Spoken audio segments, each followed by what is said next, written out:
going to read 1 Corinthians chapter 10.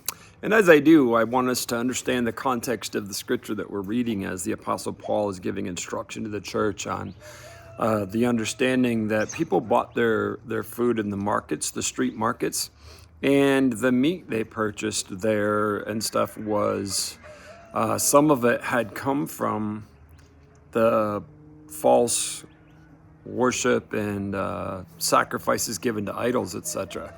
And so the debate was, does this do something to you? And he was just telling everybody, like, it can't. They're not real. Offerings offered to false gods are actually offered to demons, which is another topic, but important for us to hear. But he's like, hey, we're supposed to do this. We just give thanks to God for everything that we eat, and we're good to go. However, if someone comes to you and says, hey, that was offered to idol, you just don't eat it for their sake. So they know it's not going to do anything to you, but we don't do it for their own spiritual benefit. So I'm reading in verse 31. So whether you eat or drink or whatever you do it all for the glory of God. Okay, I'm going to pause for a second. You see, this is about God's glory and not myself. It's not about me.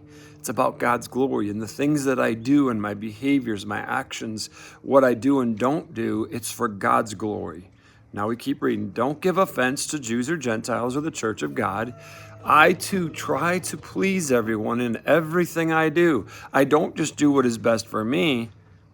I do what is best for others so that many may be saved. So you guys know, if you've been around for a long time, I tell people when I hear the word try, I don't like hearing the word try. It's like, just do it. But in this context, it's proper in what the scripture is saying. It's saying, he says, in everything I do, I try to do and please everyone. But you're not going to, right? We're not going to be people pleasers. We're not going to change what we do for the sake of others. We're going to do things for the sake of others.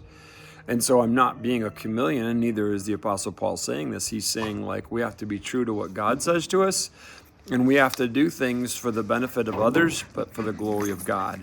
So as I live my Christian life, I want to make an influence in the lives of those around me.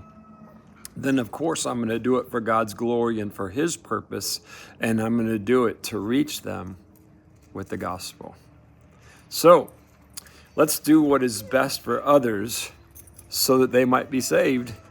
Because you see, once we begin a relationship with God, we realize it's not all about us. It is about Him. And He came to seek and to save the lost. And therefore, the call that we have in our lives is to reach the lost people around us who desperately need to know Jesus. Let's do it, church. God bless you today.